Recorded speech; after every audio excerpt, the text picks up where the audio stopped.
Hi friends, welcome back to my channel. ದಯವಿಟ್ಟು ಯಾರೇ subscribe ಆಗಿಲ್ಲ ಇವಾಗಲೇ ಸಬ್ಸ್ಕ್ರೈಬ್ ಮಾಡಿ. ವಿಡಿಯೋ ಇಷ್ಟ ಆದರೆ ಲೈಕ್ ಮಾಡಿ. ಮನೆಯಲ್ಲಿ ಈಸಿಯಾಗಿ ಪುಳಿಯೋಗರೆ ಮಾಡೋದು ಹೇಗೆ ಅಂತ ನೋಡೋಣ ಬನ್ನಿ. ಮೊದಲು ಬ್ಯಾಡಗಿ ಮೆಣಸಿನ್ಕಾಯಿ ಒಂದು 12, ಗುಂಟೂರು ಮೆಣಸಿನ್ಕಾಯಿ ಒಂದು 6, ಬಿಳಿ ಬೆಲ್ಲ 3 ಟೇಬಲ್ ಸ್ಪೂನು, ಧನಿಯಾ ಬೀಜ 2 ಟೇಬಲ್ ಸ್ಪೂನು,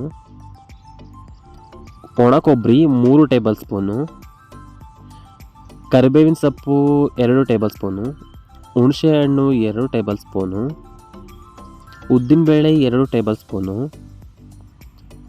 ಕಡಲೆಬೇಳೆ 2 ಟೇಬಲ್ ಸ್ಪೂನು, ಜೀರಿಗೆ 2 ಟೇಬಲ್ ಸ್ಪೂನು, ಕಡಲೆಕಾಯಿ ಬೀಜ 3 ಟೇಬಲ್ ಸ್ಪೂನು, ಮೆಣಸು 1 ಟೇಬಲ್ ಸ್ಪೂನು, ಕಪ್ಪು ಎಳ್ಳು 3 ಟೇಬಲ್ ಸ್ಪೂನು, ಸಾಸಿವೆ ಅರ್ಧ ಟೇಬಲ್ ಸ್ಪೂನು, ಅರಿಶಿಣ ಪುಡಿ ಅರ್ಧ ಟೇಬಲ್ ಸ್ಪೂನು, ಮೆಂತ್ಯ ಅರ್ಧ ಟೇಬಲ್ ಸ್ಪೂನು, ಇಂಗು ಸ್ವಲ್ಪ. ಮೊದಲಿಗೆ ಒಂದು ಬಾಣಲಿನ ಬಿಸಿ ಇಟ್ಕೊಳ್ಳಿ. ಬಾಣಲಿ ಚೆನ್ನಾಗಿ ಬಿಸಿ ಆದಮೇಲೆ ಅದಕ್ಕೆ 1 ಟೇಬಲ್ ಸ್ಪೂನ್ನ ಆಯಿಲ್ ಹಾಕ್ಕೊಳ್ಳಿ. 1 ಟೇಬಲ್ ಸ್ಪೂನ್ ಹಾಕಿ ಸಾಕು, ಜಾಸ್ತಿ ಆಯಿಲ್ ಹಾಕಬೇಕಂತ ಏನಿಲ್ಲ. ಈಗ ಆಯಿಲ್ ಚೆನ್ನಾಗಿ ಬಿಸಿ ಆದಮೇಲೆ ಬ್ಯಾಡಗಿ ಮೆಣಸಿನ್ಕಾಯಿ ಹಾಕಿದ್ಮೇಲೆ ಗುಂಟೂರು ಮೆಣಸಿನ್ಕಾಯಿ ಹಾಕಿದ್ಮೇಲೆ ಕರಿಬೇವಿನ ಸೊಪ್ಪು, ಈ ಮೂರನ್ನು ಹಾಕ್ಕೊಂಡು ಸರಿಯಾಗಿ ಎಣ್ಣೆಯಲ್ಲಿ ಫ್ರೈ ಆಗಬೇಕು. ಅಲ್ಲಿ ತನಕ ಫ್ರೈ ಮಾಡಿ. ನೆನಪಲ್ಲಿರಲಿ, ಗ್ಯಾಸ್ ಯಾವಾಗಲೂ ಲೋ ಫ್ಲೇಮಲ್ಲೇ ಇರಬೇಕು. ಅದು ಸರಿಯಾದ ರೀತಿ ಫ್ರೈ ಆಗಬೇಕು.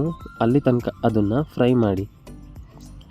ಅದು ಯಾವ ರೀತಿ ಅಂತ ಹೇಳಿದ್ರೆ, ನಾವು ಒಂದು ಕರ್ಬೇವಿನ ಸೊಪ್ಪನ್ನು ತಗೊಂಡು ಈ ರೀತಿ ಪ್ರೆಸ್ ಮಾಡಿದ್ರೆ ಅದು ಪುಡಿ ಪುಡಿ ಆಗಬೇಕು. ಅಲ್ಲಿ ತನಕ ಅದನ್ನು ಫ್ರೈ ಮಾಡ್ಕೊಳ್ಳಿ. ಇವಾಗ ಅದೇ ಬಾಣಲಿಗೆ ಕಡಲೆಬೇಳೆ, ಉದ್ದಿನಬೇಳೆ ಇವೆರಡನ್ನೂ ಹಾಕೊಂಡ್ಬಿಟ್ಟು ಸರಿಯಾಗೋ ರೀತಿ ಅದನ್ನು ಫ್ರೈ ಮಾಡಿ. ಅದು ಕಂದು ಬಣ್ಣಕ್ಕೆ ಬರಬೇಕು. ಅಲ್ಲಿ ತನಕ ಅದನ್ನು ಫ್ರೈ ಮಾಡಿ. ಸಾರಿ ಫ್ರೆಂಡ್ಸ್, ಈ ವಿಡಿಯೋದಲ್ಲಿ ಮಿಸ್ ಆಗಿದೆ. ನಾವು ಬ್ಯಾಡಗಿ ಮೆಣಸಿನ್ಕಾಯಿ, ಗುಂಟೂರು, ಕರಿಬೇವಿನ ಸೊಪ್ಪು ಮೂರನ್ನು ಹುರ್ಕೊಂಡು ಆದಮೇಲೆ ಧನಿಯಾ ಬೀಜನ ಹುರಿದು ಎತ್ತಿಟ್ಕೊಳ್ಳಿ. ಧನಿಯಾ ಬೀಜ ಹುರಿದು ಆದಮೇಲೆ ಕಡಲೆಬೇಳೆ, ಉದ್ದಿನಬೇಳೆ ಹುರಿಯೋದಕ್ಕೆ ಶುರು ಮಾಡಿ. ಇದು ವಿಡಿಯೋದಲ್ಲಿ ಮಿಸ್ ಆಗಿದೆ. ಅದು ಚೆನ್ನಾಗಿ ಫ್ರೈ ಆದಮೇಲೆ ಇವಾಗ ಮೆಣಸು, ಜೀರಿಗೆ,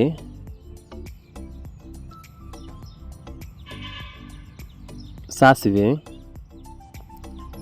ಮತ್ತು ಮೆಂತ್ಯ ಇಷ್ಟನ್ನು ಹಾಕ್ಬಿಟ್ಟು ಇದು ಚಿಟಪಟ ಅನ್ನಬೇಕು. ಅಲ್ಲಿ ತನಕ ಅದನ್ನು ಫ್ರೈ ಮಾಡಿ. ಸರಿಯಾದ ರೀತಿಲಿ ಫ್ರೈ ಆಗಬೇಕು. ಅಲ್ಲಿ ತನಕ ಫ್ರೈ ಮಾಡಿ. ನಿಧಾನ ಆದ್ರೂ ಪರವಾಗಿಲ್ಲ, ಸರಿಯಾದ ರೀತಿಯಲ್ಲಿ ಅದನ್ನು ಫ್ರೈ ಮಾಡಿ. ನಿಮಗೆ ಗೊತ್ತಾಗುತ್ತೆ ಅಲ್ಲಿ ತನಕ ಅದು ಫ್ರೈ ಆಗಬೇಕು. ಆ ರೀತಿಯಾಗಿ ಸರಿಯಾಗಿ ಅದನ್ನು ಫ್ರೈ ಮಾಡಿ. ಇವಾಗ ಅದು ನೋಡ್ತಾ ಇದ್ದೀರಲ್ವ, ಸರಿಯಾದ ರೀತಿಯಲ್ಲಿ ಫ್ರೈ ಆಗ್ತಾ ಇದೆ.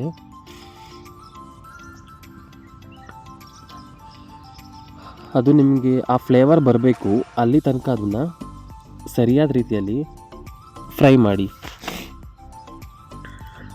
ಇವಾಗ ಹುಣಸೆ ಹಣ್ಣು ಹಾಕ್ಬಿಟ್ಟು ಅದನ್ನು ಒಂದು ಸಲ ಈ ರೀತಿ ಫ್ರೈ ಮಾಡಿ. ಇವಾಗ ಅದು ಗೊತ್ತಾಗುತ್ತೆ ನಿಮಗೆ ಫ್ರೈ ಆಗ್ತಿದೆ ಅಂತ. ಅದು ಫ್ರೈ ಆದಮೇಲೆ ಕೊಬ್ಬರಿನ ಹಾಕ್ಕೊಳ್ಳಿ. ಕೊಬ್ಬರಿ ಹಾಕೋದ್ಮೇಲೆ ಕಪ್ಪು ಎಳ್ಳನ್ನು ಹಾಕ್ಕೊಳ್ಳಿ. ಅವೆರಡನ್ನು ಹಾಕ್ಬಿಟ್ಟು ಮತ್ತೆ ಒಂದು ಸಲ ಸರಿಯಾಗಿ ಅದು ಫ್ರೈ ಆಗಬೇಕು. ಅಲ್ಲಿ ತನಕ ಅದನ್ನು ಫ್ರೈ ಮಾಡ್ಕೊಳ್ಳಿ. ಈಗ ಅದು ಫ್ರೈ ಆಗ್ತಾ ಇದೆ. ಫ್ರೈ ಆಗ್ತಾ ಇರಬೇಕಾದ್ರೆ ಅದನ್ನು ಆಫ್ ಮಾಡಿಬಿಟ್ಟು ಈ ಪ್ಲೇಟ್ಗೆ ಎತ್ತಿಟ್ಕೊಬಿಡಿ. ಪ್ಲೇಟ್ಗೆ ಎತ್ತಿಟ್ಕೊಂಡು ಆದಮೇಲೆ ಇದು ಸರಿಯಾಗಿ ತಣ್ಣಗಾಗಬೇಕು. ಆಮೇಲೆ ಅರಿಶಿಣ ಪುಡಿ ಮತ್ತು ಇಂಗು ಇದೆರಡನ್ನು ಮಿಕ್ಸಿ ಜಾರ್ಗೆ ಹಾಕ್ಕೊಂಬಿಟ್ಟು ಫುಲ್ ನೈಸಾಗಿ ಈ ರೀತಿಯಾಗಿ ಪೌಡ್ರ್ ಮಾಡ್ಕೊಂಡು ಎತ್ತಿಟ್ಕೊಳ್ಳಿ. ಇವಾಗ ಒಂದು ಬಾಣಲಿನ ಬಿಸಿ ಇಟ್ಬಿಟ್ಟು ಒಂದು 3 ಟೇಬಲ್ ಸ್ಪೂನಷ್ಟು ಆಯಿಲ್ ಹಾಕ್ಕೊಳ್ಳಿ. ಇವಾಗ ಆಯಿಲು ಚೆನ್ನಾಗಿ ಬಿಸಿ ಆಗಬೇಕು. ಆಯಿಲ್ ಚೆನ್ನಾಗಿ ಬಿಸಿ ಆಗ್ತಾಯಿದೆ.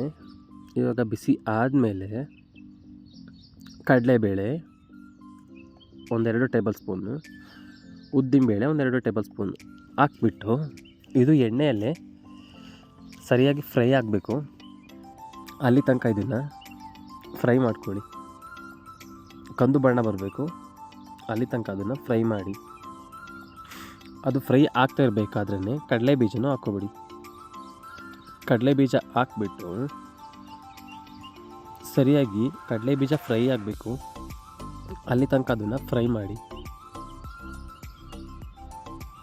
ಅದು ಸರಿಯಾದ ರೀತಿ ಫ್ರೈ ಆಗ್ತಿದೆ ಅನ್ನೋ ರೀತಿ ಗೊತ್ತಾಗುತ್ತೆ ಅಲ್ವಾ. ಗುಳ್ಳೆಗಳು ಸ್ಟಾಪ್ ಆಗ್ತಿದೆ ಅಂತ ಹೇಳಿದ್ರೆ ಅದು ಆಲ್ಮೋಸ್ಟ್ ಆಗ್ತಾಯಿದೆ ಅಂತ. ಇವಾಗ ಕಾಣಿಸ್ತಾ ಇದೆ ಅಲ್ವಾ. ಇಷ್ಟು ಫ್ರೈ ಆದಮೇಲೆ ಇದಕ್ಕೆ ಬ್ಯಾಡಗಿ ಮೆಣಸಿನ್ಕಾಯಿ ಮತ್ತು ಕರಿಬೇವಿನ ಸೊಪ್ಪು ಇವೆರಡನ್ನು ಹಾಕೊಂಡ್ಬಿಟ್ಟು ಸರಿಯಾಗಿ ಫ್ರೈ ಮಾಡಿ. ಅದು ಸರಿಯಾಗಿ ಫ್ರೈ ಆಗಬೇಕು ಎಣ್ಣೆಯಲ್ಲಿ, ಅಲ್ಲಿ ತನಕ ಫ್ರೈ ಮಾಡಿ. ಕಾಣಿಸ್ತಾ ಇದ್ದೀವಿ ಇವಾಗ ಬ್ರೌನ್ ಕಲರ್ ಆಗಿದೆ. ಇವಾಗ ಗ್ಯಾಸ್ನ ಲೋ ಫ್ಲೇಮಲ್ಲಿ ಇಟ್ಕೊಂಡ್ಬಿಟ್ಟು ನಾವು ಪೌಡ್ರ್ ಮಾಡಿ ಇಟ್ಕೊಂಡಿದ್ದೀವಲ್ವ ಆ ಪುಡಿನ ಎಣ್ಣೆಗೆ ಹಾಕ್ಕೊಳ್ಳಿ. ಎಣ್ಣೆಗೆ ಹಾಕಿದ್ಮೇಲೆ ಮತ್ತೆ ಬಿಳಿ ಬೆಲ್ಲನ ಹಾಕ್ಕೊಂಬಿಟ್ಟು ಚೆನ್ನಾಗಿ ಒಂದು ಸಲ ಇದು ಎಣ್ಣೆಯಲ್ಲಿ ಮಿಕ್ಸ್ ಆಗಬೇಕು. ಅಲ್ಲಿ ತನಕ ಈ ರೀತಿ ಮಿಕ್ಸ್ ಮಾಡಿ. ಕಾಣಿಸ್ತಾ ಇದೆಯಲ್ವ, ಈ ರೀತಿ ಚೆನ್ನಾಗಿ ಮಿಕ್ಸ್ ಮಾಡಿದ್ರೆ ನಿಮಗೆ ಪುಳಿಯೋಗರೆ ಪುಡಿ ರೆಡಿ. ಕಾಣಿಸ್ತಾ ಇದೆಯಲ್ವ, ತುಂಬ ಟೇಸ್ಟಾಗಿರುತ್ತೆ. ನೀವು ಒಂದು ಸಲ ಟ್ರೈ ಮಾಡಿ. ಇಷ್ಟ ಆದರೆ ಲೈಕ್ ಮಾಡಿ, ಕಮೆಂಟ್ ಮಾಡಿ ತಿಳಿಸಿ.